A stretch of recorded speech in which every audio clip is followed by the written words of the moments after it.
Hey, everybody, welcome to EduMatch. Thank you for tuning into this very, very special edition. I'm super excited because we have none other than the amazing Dene Gainey here with us today. So welcome, Dean, to EduMatch.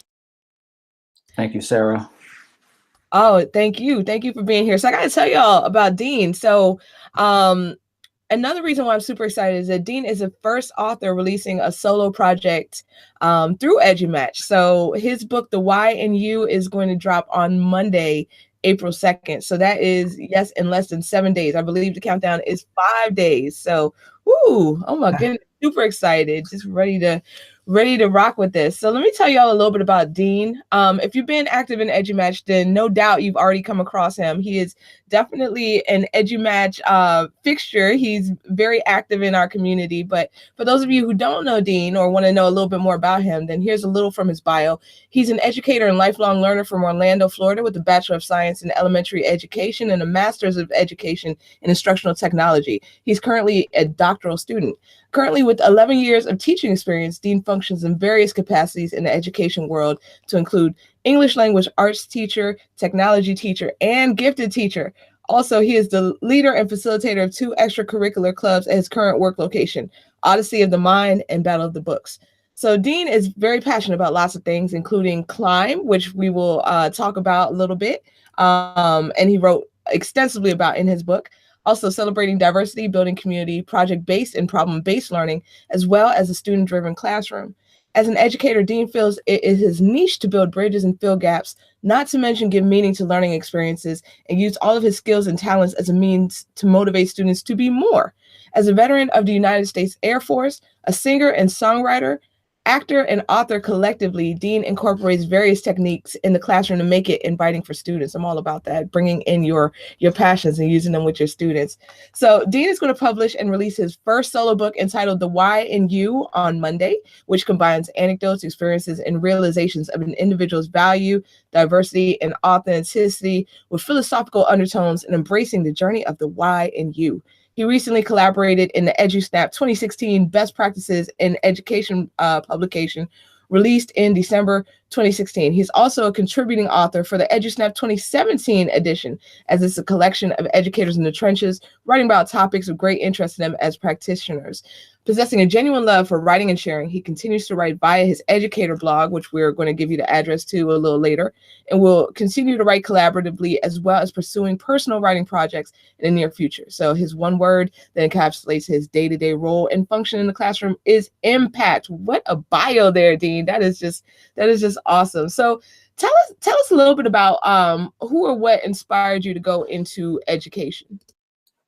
So I always like to tell the story of my first grade teacher because I think she just really impacted me so much as I was in her class in my first grade year. And I could remember very, very clearly the days that I was in her classroom and things that she would do and things that she would say to me and how she would tell me to write my letters when I was learning how to write. I also think about all the times after I left her classroom that I would go back to her and continue to draw on her inspiration and guidance and that sort of thing. She was very, very much so inspiring, that so much that I am a teacher today. I believe that in large part, she was the inspiration. She was that spark that lit a flame that became a fire that still burns today. I love that. And we read about her. I read about her in your book. So yeah, so those experiences with amazing teachers really stick with us. And hopefully, our students will come back and say the same thing about us one day. So, so what are some things in education that you're passionate about? Well, you mentioned a little bit in the bio there, which, by the way, was a lot. It was a mouthful. But so diversity and community, probably my most recent. I'll call them I'm just so, I guess, caught up in them because I feel they're so prevalent, they're so necessary in today's world, not to mention how we engage with our students and teaching our students the power of diversity. I think it's so important that they embrace that and they learn, what does it look like? What is that? How do they sort of function in a diverse world? My client philosophy, like you said, we'll go into that. Problem-based learning, I'm a big fan, big fan. Creating a lot of things about different problems that exist in the world, and even trying things out in the classroom and seeing what might work with students. And then also the student-driven classroom. I actually wrote my first chapter in EduMatcher 2016 was on the student-driven classroom, and more I see the benefits of that. Absolutely. So those are some great best practices in education. I love the fact that you're having students recognize the value of diversity and community, and just how much each of them is important to the whole classroom ecosystem. Like with the student driven classroom, it's all it all relates, it all interrelates. So that is awesome. So on Monday we had you on along with Alyssa, Brian, and Mandy for our authors panel. So hopefully everyone got a chance to see that. If not, it's on our YouTube page and it's going to be edited and put out in podcast form. But for anyone who might have missed it, if you could please just summarize your book. So it's a lot. There's a lot that I could say about the why you, but I will tell you, it begs the question, why? WHY. But at the same time, it focuses on the why that is in you. So the why at the beginning of you, the why starts the you, the why is who you are. So understanding that why, and along my life journey up until where I am now, I've experienced lots of different things. And I mean, a lot of good. There's some obstacles, experiences, events, encounters. I think all of it had a significant role to play in who I am right now at this very moment. People I've met, the experiences I've had. And I will tell you that there was probably a point where I didn't fully even understand who I was. But what I know is, I know that I owe those experiences. I owe those encounters that I've had, and they helped me to be able to see what maybe I was not able to see before. When I sat back and reflected on those things, when I sat back and analyzed those things, I really began to think about, okay, clearly there's value that we have as individuals. And I think embracing that value and understanding that the path that you had to walk down has value, and so walking down that path, embracing that path, will push us forward and help us to understand that really you're the only one that has the ability to be you. And so one of the very powerful, I consider it powerful, that kind of came out of writing this book was, you are the only you that will ever be. Your experiences, your story, your diversity. And so, so why not be the best version of you? Because you're the only one that can do that. That is powerful. That is so, so deep. So I love that. And I wanted to give a huge shout out to Brian, who's tuning in and says, hey, in the comments. So, hey, Brian. But going back to what you're saying about like how you're going to be the only you. Yes, that is so true. Like in terms of just intersectionality, like everything that combines to make you, that's the only person in the world with that exact combination. So I love that. So just bringing forth the strengths that we all have as a result of that. So very, very cool. All right. So what was your biggest fear when you made the decision to pursue book writing, and how did you overcome that? I think in my head, I can play a movie, a major motion picture in my head. And it sounds really good. It looks really good in my head. So I would have to say that my biggest fear was, can I take what's in my head and put it in a form where someone else would understand? Because it makes perfect sense to me when I think about it in my mind, but I know that taking it from my head and putting it on paper is not always easy to do.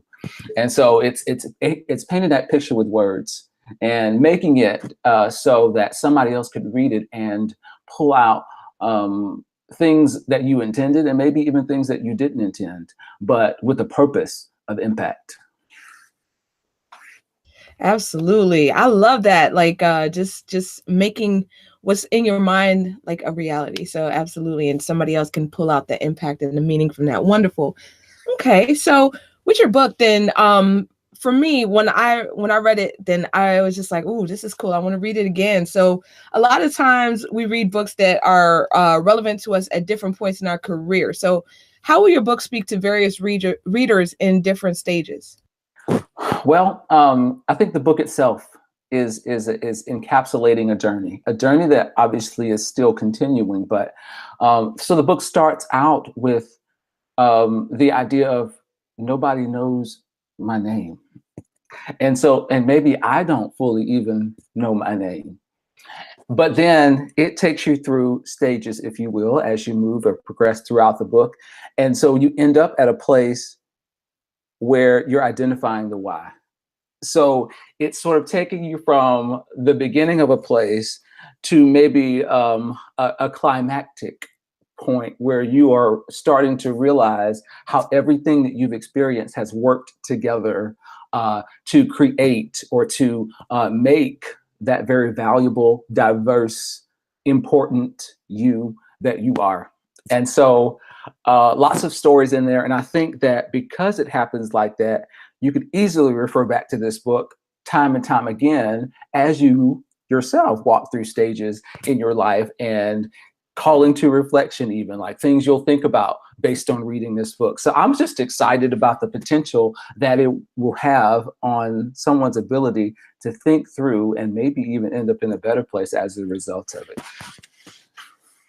Absolutely. And when we're talking about reflection, there's some reflection questions built in at the end of every chapter. So that is just awesome there too. So that's another way for people to just kind of reflect and grow as a result of reading it. So what impact are you hoping that your book has on the reader? Well, I want them to be encouraged. I want them to read that book and feel like they're ready to change the world. I want them to be inspired. I want them to realize that everything they need is actually inside of them. And it will continue to make itself known as we continue to progress and walk forward. So encouragement, inspiration to continue to move forward. I would also say a call to reflection. There's so much power in that.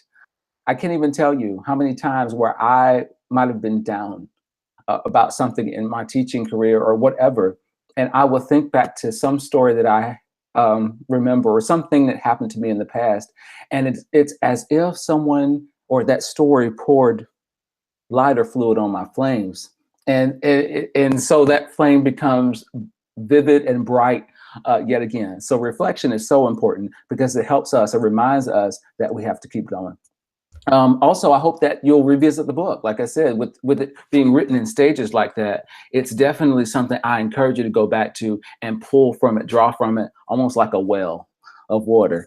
And then I think probably the most important thing is take something that you've gained from reading it and inspire somebody else. Help somebody else to do or to get what you've gained, if not that or more. I love that. That reminds me of one of the quotes that you have in your chapters about the candle, and uh, how it helps to light other candles or something to that effect. Absolutely. Um, Yeah, and so we definitely have that light. And so light and darkness certainly can exist in the same place. Once you light that flame, it may help them to sort of perpetuate it as well and make somebody else's day. that is so true. That is so true. And Kathy, hey Kathy, Kathy is saying that she agrees about going back and referring to it many times, and that's exactly how she felt reading the book. Go back to it for encouragement and reflection. So thank you so much, Kathy, for Woo! coming in with that. Absolutely. So Monday is going to be a great day. Monday is going to be a fun day. And it's going to be the launch day. So what kinds of things do we have planned for the launch day? Well, specifically for the launch day, we are definitely doing some giveaways, some freebies, some exciting, fun kinds of thoughts and questions and things that we have prepared to deliver. And so as a result, we're going to give away some Kindle versions of the book. We're going to give away some color copies of the book, like the paperback version. And then we also have some t-shirts. The t-shirt companion is what I call it, because it is a walking advertisement when you wear it of how important it is to realize and embrace the diversity of you. So I can't wait until Monday to start that whole process, and I look forward to many people jumping in and participating. That is awesome. And I like how you did you, because that's exactly what the shirt looks like. So it's awesome. So everybody, I'm telling you, you want to win the prizes. Like, they are just amazing. So, all right. And Dean, you are amazing. You are doing big, big, big things. So what other things can we expect to see from you in the future? Well, I'm going to continue to blog. Of course, I try to do that as often as I can, because there's always something that just engulfs my mind. I'm so passionate, and so I'll think about something, a new thought will come to my head. So I'll continue to blog. Hopefully, I don't know yet exactly how this will go, but as a result of my Africa experience coming up this summer, I am really hoping to be able to write out of that experience. I can almost tell you 100% that something is going to be birthed out of that. I can almost feel it, so there could be another book coming or starting very, very soon as a result of going to Tanzania. Just a little bit more about that, if you don't mind. Just tell us about like what you have planned this summer. Well, for the month of July, I will be traveling to Dar es Salaam, which is on the eastern coast of Africa. And I will be able to work with, coach, and sort of aid Tanzanian teachers as well as students of all ages during the school day, during the week, as well as extracurricular activities. There are some excursions planned, but that's just extra. My primary purpose for going is to be able to impact and help in the education world. So I'm so excited about that, because I know that while I'm there working with them, I'm going to come back different. I'm going to come back changed too. So it's a twofold win. And I'm definitely looking forward to it. And so, and who knows, there might be a book that comes from it. I just feel like I'm going to write something. I have to. Totally. Yes, indeed. Yeah, we can't wait to hear from you when you come back from there. So awesomeness. So Dean, tell us, if people want to learn more about you or connect with you, then how can they get in touch with you online? Well, I am definitely available on Twitter at Dene_Gainey. So that's DENE_GAINEY. Same thing for Voxer. If you use Voxer, I am there as well with the same username. I do have my website available, which is www.denegainey.com. And finally, if you have an Instagram account, I have a Mr.Gainey username that I use for all things education, and I'd certainly love to interact with you there. I did want to mention quickly, because I didn't forget, but I left off two things. So I'm definitely going to be around for the next version or next publication of the EduMatch Snapshot in Education book. So that's for sure. And then also, I don't know when, soon, inspirational songs, inspirational albums, something like that, definitely on the way. And that's another thing I get really excited about. So anyway, look forward to connecting with you via those ways. So Twitter, Voxer, my website again, and on Instagram. Oh, I am so here for that. Inspirational songs. Oh my goodness. I'm super excited about that. But yeah, that is awesome, Dean. So thank you so much for taking the time to spend with us tonight. Super excited for the book launch on Monday. So can't wait. Kathy was asking what time we're going to start. I put on there TBD, maybe 9-ish, but yeah, we'll definitely keep y'all posted. So just look on Twitter. Make sure you follow Dean as well as EduMatch Books. So Dean, as he said on Twitter, Dene_Gainey, and EduMatch Books is the publishing handle. Will be bouncing from there. So yeah, so probably 9-ish. So awesomeness. So thank you again, Dean, and thank you to everyone who is tuning in, interacting with us. And check out the hashtag the Y in you as well. So hashtag the Y in you, and that will give you more information on what's going on. Kathy said she can't wait for the album. Me neither, Kathy. I'm so ready for that. So ready for that.